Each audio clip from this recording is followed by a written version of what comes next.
নমস্কার বন্ধুরা, আজকে আমি সরস্বতী পুজোর স্পেশাল ভোগের পাতলা খিচুড়ি রেসিপি নিয়ে এসেছি। এই ভোগটাকে আমি 5 প্রকারের সবজি আর দানা মিশিয়ে বানাচ্ছি। যদিও আমি সরস্বতী পুজো উপলক্ষে খিচুড়িটা বানাচ্ছি, তবে এটা যে কোনো পুজোতেই কিন্তু বানিয়ে নেওয়া যায়। তাছাড়া বাড়িতে এমনিও বানিয়ে খাওয়া যায়। আর ভোগের খিচুড়ি যে কতটা ভালো হয় খেতে সেটা তো আমরা সবাই জানি। তাহলে চলুন দেখে নিই। প্রথমে একটা বাটির মধ্যে আমি 1 মুঠ করে কাঁচা ছোলা, কাঁচা মটর আর গোটা মুগ নিয়ে নিলাম। তার সাথে নিয়ে নেব 1 মুঠ চিনেবাদাম। এবারে এর মধ্যে জল দিয়ে ভালো মতো করে ধুয়ে এটাকে গরম জল দিয়ে ভিজিয়ে রাখবো। এগুলোকে আগের দিন রাতে ভিজিয়ে রাখলে বেশি ভালো হয়, তবে অনেক সময় কি হয় মনেও থাকে না বা সময়ও হয় না। সেক্ষেত্রে গরম জল দিয়ে ভিজে নিলে এগুলো কিন্তু একদম ইনস্ট্যান্ট ভিজে যাবে। বেশ ধোঁয়া ওঠা গরম জল দিয়ে এটাকে ঢাকা লাগিয়ে 1 থেকে 1.5 ঘন্টা মতো ভিজিয়ে নিতে হবে। তারপর একটা কাপের মধ্যে আমি 250 গ্রাম গোবিন্দভোগ চাল নিয়েছি। চালটাকে একটুখানি বেছে নিতে হবে, কারণ অনেক সময় এর মধ্যে কাঁকড় বা ধান থেকে যায়। এই চালের মধ্যে জল দিয়ে ভালোভাবে ধুয়ে নিতে হবে। তারপর জলটাকে গড়িয়ে রেখে দিতে হবে। এর মধ্যে আর জল দেওয়ার দরকার নেই। চালের মধ্যে যেটুকু জল ভাব আছে এতেই চালটা বেশ ভিজে যাবে। তারপর একটা থালার মধ্যে আমি খিচুড়িতে দেওয়ার জন্য 5 রকমের সবজি নিয়েছি। এখানে আছে কয়েক টুকরো ফুলকপি, 2টো বড় আলু টুকরো করে কাটা, কয়েক টুকরো বিনস, 2টো কাটা টমেটো আর বাটির মধ্যে 2 মুঠ মতো মটরশুঁটি। আমি এই 5 রকমের সবজি দিচ্ছি, আপনারা নিজেদের পছন্দ মতো সবজি দিতে পারেন। এবারে রান্নাটা বসাবো। তার জন্য গ্যাসে একটা ভোগ পাত্র বসিয়ে এর মধ্যে আমি 200 গ্রাম সোনামুগ ডাল দিচ্ছি। ডালটাকে এবারে শুকনো খোলার মধ্যেই হালকা সোনালি করে ভেজে নিতে হবে। 3-4 মিনিট মতো মাঝারি আঁচে আমি ডালটাকে নেড়ে নিয়েছি। এবারে ডালের মধ্যে সুন্দর একটা রং এসেছে। এখন এটাকে দ্রুত নামিয়ে নিতে হবে, না হলে বেশি ভাজা হয়ে যাবে আর সেদ্ধ হতে দেরি লাগবে। ডালটা ভাজার পর আর এর মধ্যে জল দেবো না, এটাকে এভাবেই শুকনো রেখে দেবো।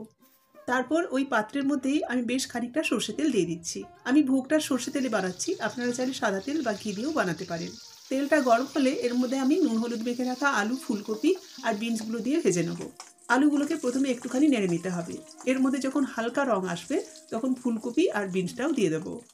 আলু আর ফুলকপির মধ্যে আমি আগেই নুন হলুদ মেখে নিয়েছিলাম। এবারে জালটা বাড়িয়ে ভেজে নেব, যাতে সব সবজিগুলো বেশ লাল লাল করে ভাজা হয়ে যায়। কিছুক্ষণ নাড়াচাড়া করে নিয়েছি, বেশ লাল লাল করে ভাজা হয়ে গেছে।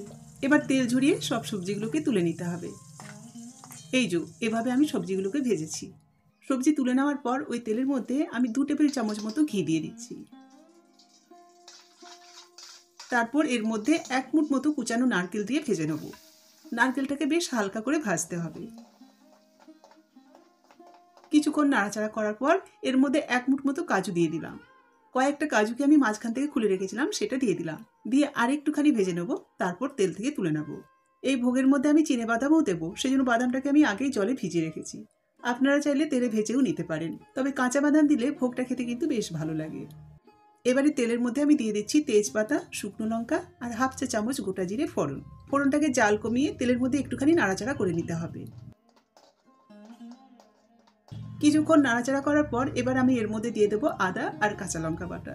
আমি 1.5 ইঞ্চি মতো আদা আর 5-6 খানা কাঁচা লঙ্কা বেটে রেখেছিলাম, সেটা দিয়ে দিলাম। তারই সাথে দিয়ে দেবো কিছু শুকনো মশলা।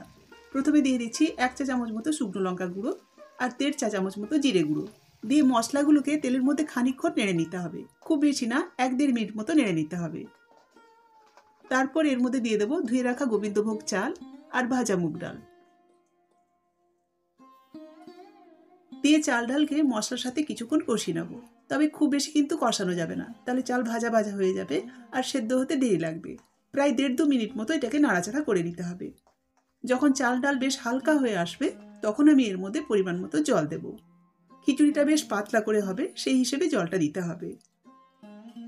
প্রায় 2 লিটার মতো জল আমি দিয়ে দিলাম। দিয়ে তারই সাথে ভিজিয়ে রাখা ছোলা, মটর, মুগ আর চিনেবাদামগুলোও দিয়ে দেবো। জল দেওয়ার পর দানাগুলো দিয়ে দিলে সবকিছু একসাথে ভালোভাবে সেদ্ধ হয়ে যাবে। এবার খিচুড়ির মধ্যে আমি পরিমাণ মতো নুন দিয়ে দিচ্ছি। আচ্ছা, খিচুড়ির মধ্যে এখনো কিন্তু আমি হলুদ আর চিনি দিইনি, এগুলো পরে দেবো। এখনই দিয়ে দিলে চালটা সেদ্ধ হতে দেরি লাগবে। নুন দিয়ে ভালোভাবে নাড়াচাড়া করে এটাকে ঢাকনা লাগিয়ে মিনিট 10 মতো ফুটিয়ে নিতে হবে। 10 মিনিট পর নাড়াচাড়া করে চেক করে নিতে হবে চাল আর ডালটা সেদ্ধ হয়ে এসছে কিনা। তবে তার আগে ওপরে যে ফেনাটা জমেছে সেটাকে আমি তুলে ফেলে দিচ্ছি। ফেনাটা থেকে গেলে খিচুড়িটা মোটা মোটা লাগে। ফেনা তুলে ফেলে দিয়েছি, এবার চেক করে নেব। আমি আঙুলের সাহায্যে চেপে দেখছি, এই যে চাল ডালটা কিন্তু সেদ্ধ হয়ে এসেছে। এবার খিচুড়ির মধ্যে বাকি সব সামগ্রীগুলো দিয়ে দেবো। প্রথমে কাটা টমেটোগুলো দিয়ে দিলাম, তার সাথে সব ভাজা সবজিগুলোও দিয়ে দেবো। সাথে ভাজা নারকেল আর কাজু বাদামও দিয়ে দিলাম। দিয়ে দিচ্ছি মটরশুঁটি, আর কয়েকটা আস্ত কাঁচা লঙ্কা। এই পর্যায়ে হলুদটাও দিয়ে দিতে হবে। আমি প্রায় 1.5 চা চামচ মতো হলুদ গুঁড়ো দিলাম। দিয়ে ভালোভাবে নেড়ে নিয়ে ঢাকা লাগিয়ে আরও মিনিট 10 মতো রান্না করব। 10 মিনিট পর ঢাকাটা খুলে নিলাম। সব কিছু কিন্তু ভালোভাবে সেদ্ধ হয়ে গেছে। এখন কি করতে হবে, হাতার সাহায্যে একটুখানি ঘেটে ঘেটে নেড়ে নিতে হবে। এখন খিচুড়ি অনেকটা টাইট মনে হচ্ছে, কিছুক্ষণ ঘেটে নেড়ে নিলে বেশ কিন্তু পাতলা হয়ে যাবে। ভালোভাবে নেড়ে নিয়েছি। এবার আমি এর মধ্যে দিয়ে দেবো চিনি। প্রায় 4 টেবিল চামচ মতো চিনি দিয়ে দিলাম। তার সাথে দিয়ে দিচ্ছি 1 চামচ মতো ভাজা গুঁড়ো মশলা। এর মধ্যে জিরে, ধনে, এলাচ আর দারচিনি গুঁড়ো রয়েছে। দিয়ে ভালোভাবে মিশিয়ে নিয়ে সবশেষে এর মধ্যে আরও 1 টেবিল চামচ মতো ঘি দিয়ে দেবো। খিচুড়িটা এখন বেশ পাতলা মনে হচ্ছে, কিন্তু একটু ঠান্ডা হলে এটা অনেকটাই টেনে যাবে। ঘি দিয়ে নাড়াচাড়া করে ঢাকা লাগিয়ে এটাকে 2-3 মিনিট মতো সিমে রাখবো। তারপরে গ্যাসটাকে বন্ধ করে দেবো। ছোট থেকে বড় আমাদের সকলের ভীষণ পছন্দের ভোগের খিচুড়ি রেডি। খিচুড়িটা ঠান্ডা হওয়ার পর দেখুন বেশ কিন্তু ঘন হয়েছে। একদম গরম গরম এই খিচুড়ি খাওয়ার যে মজা তার কোনো তুলনা হয় না। এটা আমাদের ছোটবেলার কথা মনে করিয়ে দেয়। সামনের বসন্ত পঞ্চমীতে আপনার বাড়িতে এইভাবে ভোগটাকে বানিয়ে নিতে পারেন। আশা করি আজকের ভিডিওটা আপনাদের ভালো লাগবে। যদি ভালো লাগে একটা লাইক দিয়ে আপনাদের মতামত কিন্তু অবশ্যই জানাবেন। সাথে চ্যানেলটাকে সাবস্ক্রাইব করতে ভুলবেন না।